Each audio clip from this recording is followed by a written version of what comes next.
Əbədi ümidin səsləri, bir kəndin qəlbində yazılan nağıl uzaq, zamanın unudulmaz sirlərini, min illərin tarixi və əcdadların dərin hikmətini özündə cəmləşdirən Azərbaycanın sakit və səmimi torpaqlarından birində Səmədabad adlı kiçik, lakin ürəklərdə əbədi iz qoyan bir kənd yerləşirdi.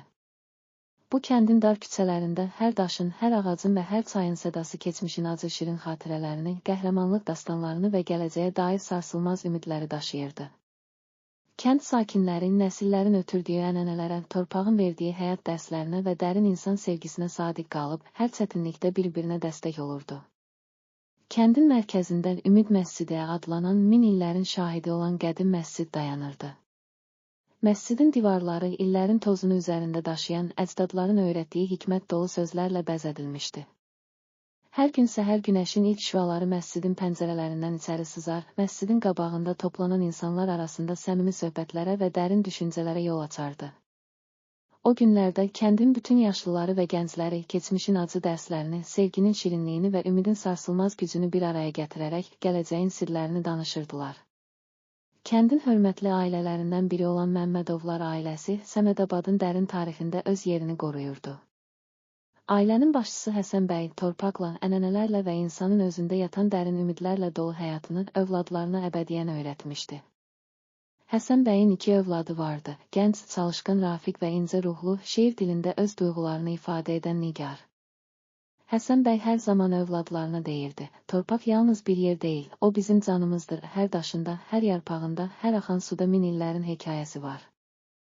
Biz bu hekayələrdən dərs alıb, sevginin, mərhəməti və ümidin işığını gələcəyə daşımalıyıq. Bu sözlər Rafiqin və Nigarın qəlbində dərin izlər buraxır, onların həyat yolunu işıqlandırırdı.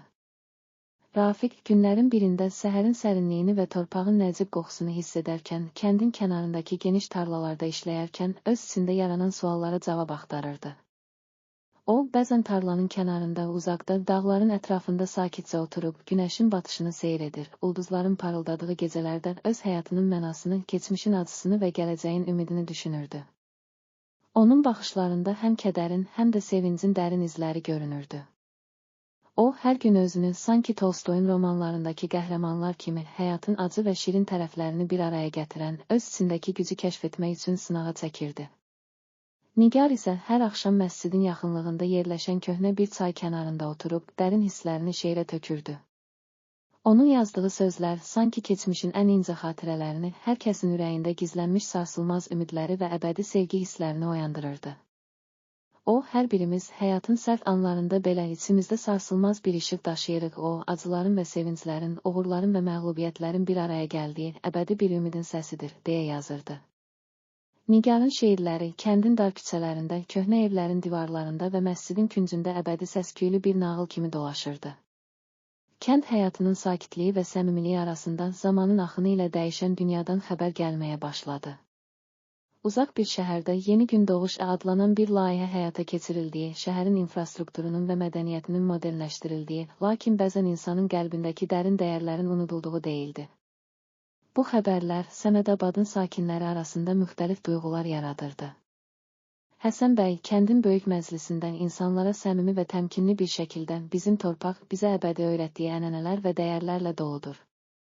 Hər nəsil bu torpağın səsinin, əcdadlarımızın öyrətdiyi sevgi, mərhəmət və ədalət dəyərlərini özündə yaşatmalıdır.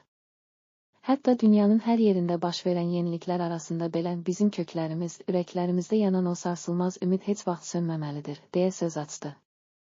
Bu sözlər gənc Rafiqin ürəyində dərin düşüncələr oyandırdı. O, qərara gəldi ki, Səmədabadın vətənpərvər tarixinin, ənənələrini və mədəni irsini gələcək nəsillərə çatdırmaq üçün kəndin yaşlılarından və gənclərindən ibarət bir komitə yaradacaq və bir kitab layihəsi hazırlayacaq. O, atası Həsən bəyin rəhbərliyi altında kəndin hər bir sakininin həyat hekayələrinin, acılarını, sevinclərini və uğurlarını toplamaq üçün uzun və yorucu işə başladı. Rafiq, hər kəsin öz içində bir qəhrəman olduğunu və torpağın hər bir daşının, hər bir yarpağının insan həyatının sirlərini daşıdığını dərk edirdi.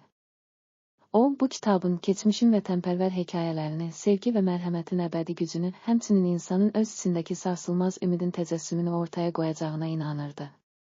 Nigar da öz şeir və nəsr əsərləri vasitəsilə bu layihəyə öz töhfəsini vermək istəyirdi.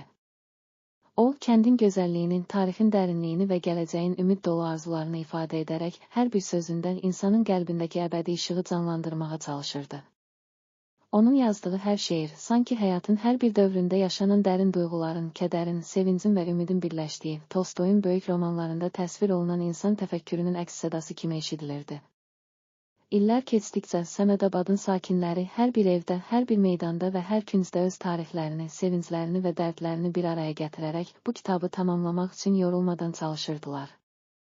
Hər kəsin içində keçmişin ən incə xatirələri və gələcəyin parlaq ümidləri bir damla su kimi kəndin həyat axınına qarışırdı. Həsən bəyin səmimi öyüdləri və məclislərdə söylədiyi sözlər hər kəsin qəlbində dərin izlər buraxır, gələcək nəsillərin bu dəyərləri unutmamasına şərait yaradırdı. Kəndin mərkəzində qədim Ümid məscidi Ənin qabağında toplanan sakinlər kitabın nəşr olunduğu günü böyük bir mərasimlə qeyd etdilər. Hər kəs keçmişin acı və şirin xatirələrinin, dəyərləri və ənənələri oxuyaraq gələcəyə dair sarsılmaz ümidlərini yenidən dirçəldirdi. Bu kitab yalnız bir tarix xatirəsi deyil, həm də hər bir insanın içində yanan əbədi işığın, sevginin, mərhəməti və ədaləti simvolizə edən canlı bir şahid oldu. Gecənin sakitliyində, ulduzlar altında hər kəs öz qəlbində sarsılmaz ümidin və sevginin işığını bir daha kəşf edirdi. Beləliklə, Səmədabadın tarixi, torpağın səsi, əcdadların hikməti və insan qəlbinin dərinliyində yanan ümid, gələcək nəsillərə də, bəlkə də dünyanın hər köşəsində yaşayan insanlara da örnək olacaq, bir əbədi nağıl kimi xatırlanacaq. Hər kəs bilir ki, həyatın ən böyük zənginliyi, keçmişin dərsləri, sevginin, mərhəmətin və ədalətin əbədi gücü, yalnız öz içimizdə torpağın, evlərin, məscidlərin və hər bir insanın ürəyində gizlidir. Bu dastan Səmədabadın dar küçələrində, qədim divarlarından, məscidin sükutlu künclərində və hər kəsin qəlbində dərin hisslər, unudulmaz xatirələr və sarsılmaz ümid işığı olaraq yaşadı və nəsildən nəslə ötürüldü. Gələcək uşaq və gənclər bu hekayəni dinləyərək özlərində də sarsılmaz inam və sevgini kəşf edəcək, hər bir çətinliyi, hər bir kədəri sevgi və mərhəmətlə aşaraq həyatın əsl mənasını və dərin gözəlliyini öyrənəcəklər. Beləliklə, əbədi ümidin səsləri, sevgi və qədim dəyərlərin nağılı adlı bu nağıl, Səmədabadın tarixi, əcdadların izləri və insan qəlbinin sarsılmaz ümidinin canlı şahidi olaraq gələcək nəsillərə və dünyaya həyatın əsl zənginliyinin, sevgi, mərhəmət, ədalət və sarsılmaz ümidin, əbədi varlığını xatırladaraq dərin və səmimi bir iz buraxdı.